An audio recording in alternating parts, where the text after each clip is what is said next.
Listen, I've been hearing a lot of noise about the Chargers being definitively better than they were in 2024, and honestly, I had to dig into this myself. After listening to what some of the biggest Chargers content creators are saying, guys who literally worked for the team and know this organization inside and out, I'm gonna break down whether this hype is real or if we're just setting ourselves up for another classic Chargers disappointment. But before we get into it, I want to know what you think.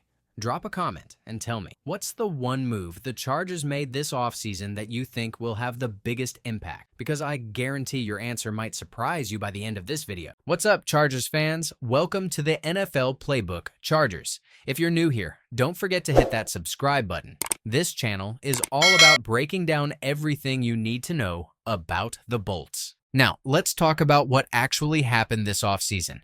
The Chargers had a boatload of cap space. We're talking about over $60 million in room to work with. Fans were expecting fireworks. Social media was buzzing about potential blockbuster trades, massive free agent signings, the works. Instead, we got what I'd call the financially responsible approach. No massive splashes, no DK Metcalf trade, no blockbuster signings that make you jump out of your chair. Just methodical, calculated moves that supposedly make them 3% to 4% better in multiple areas. So, here's the thing though. Sometimes that approach works, and sometimes it doesn't. The Patriots built dynasties with that philosophy, but they also had Tom Brady. The question is whether these small improvements add up to something meaningful or if they're just rearranging deck chairs on the Titanic. And let's be brutally honest here. Chargers fans didn't want to hear about financial responsibility. They wanted splash moves. They wanted to see Tom Telesco's replacement swing for the fences. Instead, they got the same conservative approach that's defined this franchise for years. Let's start with the offense, because that's where most of the attention went. The Chargers basically took a shotgun approach to their problems.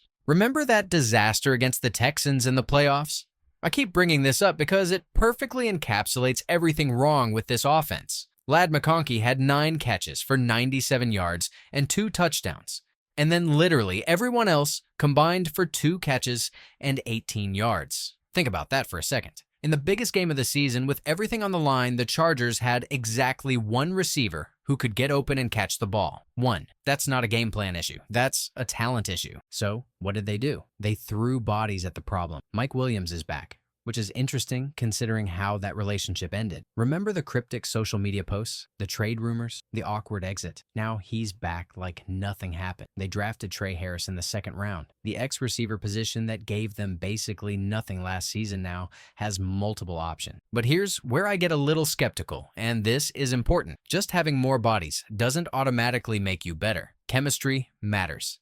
Timing matters. Trust matters. And let's be honest, Greg Roman's offense isn't exactly known for spreading the ball around to multiple receivers. He's a run-first guy who wants to establish the ground game and then take shots downfield to maybe 2-3 guys max. Look at his track record. In Baltimore with Lamar Jackson, how many receivers were consistently productive? In Buffalo with Josh Allen, same question. Roman's offenses tend to have 1 primary receiver, maybe a tight end, and then everyone else fights for scraps. So, having Mike Williams, Trey Harris, and Quentin Johnston sounds great on paper, but will Roman actually use them effectively? There's another issue nobody's talking about: Justin Herbert's trust factor. We saw it last year with guys like Hayden Hurst. Herbert just wouldn't throw to him. There was no chemistry, no trust. It took until October for him to fully trust Ladd McConkey, and that's a rookie who was making highlight catches in practice every day. How long is it going to take for him to develop that same trust with Mike Williams again, especially after their messy breakup? Speaking of the running game, this is where things get interesting, and it's also where I think the Chargers might have actually gotten it right. The numbers from last year are embarrassing. They finished 17th in rushing, which was somehow Justin Herbert's best rushing offense since he entered the league. Let that sink in. The 17th ranked rushing attack was the best support Herbert has ever had on the ground. That's not a testament to Greg Roman's system. That's an indictment of every offensive coordinator Herbert has played under. The Chargers brought in Najee Harris and drafted Omarion Hampton in the 1st round. On paper, this looks like a massive upgrade over what they had. Gus Edwards was averaging 4.0 yards per carry and couldn't catch a cold, let alone a football. The guy faced stacked boxes more than anyone in the league because defenses knew they weren't throwing to him. Harris brings something different. He can actually catch passes out of the backfield, which opens up the offense in ways they haven't had in years. He's not Christian McCaffrey, but he's competent. And Hampton has that explosive play potential that makes you hold your breath every time he touches the ball. The combination of power and speed that makes defensive coordinators lose sleep. But here's the million-dollar question. How is Jim Harbaugh going to use them? There's this narrative that it'll be a 50-50 split to start, but I think that's being generous to Harris. Harbaugh has wanted to coach Harris since 2012, sure, but he also just spent a first-round pick on Hampton. You don't draft a running back in the first round to give him 7 carries a game while a veteran gets 14. My prediction? Harris starts because he's the veteran, because he knows the system, because Harbaugh trusts him. But by mid-season, Hampton takes over as the lead back. The question is whether Chargers fans will have the patience to let it play out naturally, or if they'll be calling for Hampton after his first 40-yard run. And knowing this fan base, I'm betting on the latter.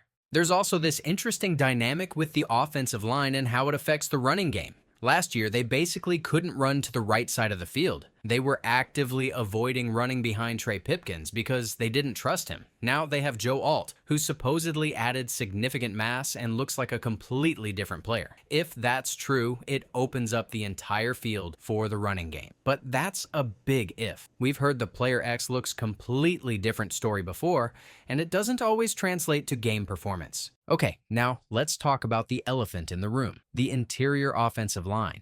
And this is where I start to get really concerned about this definitively better narrative. The Chargers watched Zion Johnson and Bradley Bozeman struggle all season, saw their season end with Justin Herbert getting pressured on seemingly every play. And their response was to bring back the same guys. Yes, they signed Mekhi Becton, and that's a solid move. Becton is a good player when healthy, and the when healthy part is important because he's missed significant time in recent seasons. But Becton is playing tackle, not guard. The interior is still the same group that couldn't protect Herbert when it mattered most. Jim Harbaugh keeps talking about Zion Johnson like he's an all-pro, mentioning how he practiced after a root canal and how he's a warrior in the weight room. That's great and all, but none of that matters if he can't pass block at an NFL level. Heart and determination are admirable qualities, but they don't stop Aaron Donald from running right through you. The excuse I keep hearing is that they trust their system and their coaching. Fine,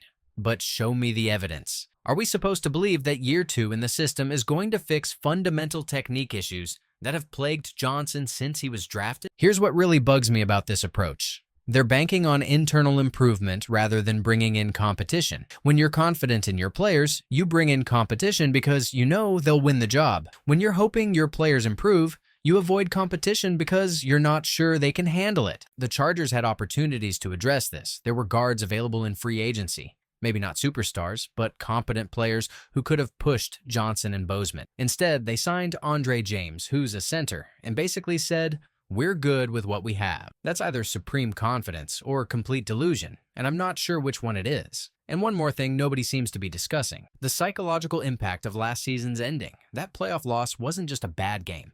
It was a complete breakdown of everything this offense is supposed to be. The offensive line collapsed, the running game disappeared, and Herbert was left to try to make magic happen with one reliable receiver. How does that affect this year? Are these guys going to be tight in big moments? Are they going to press when things get tough? Mental toughness is real, and championship teams have it. The Chargers haven't shown that quality yet, and I'm not sure adding a few new faces changes that.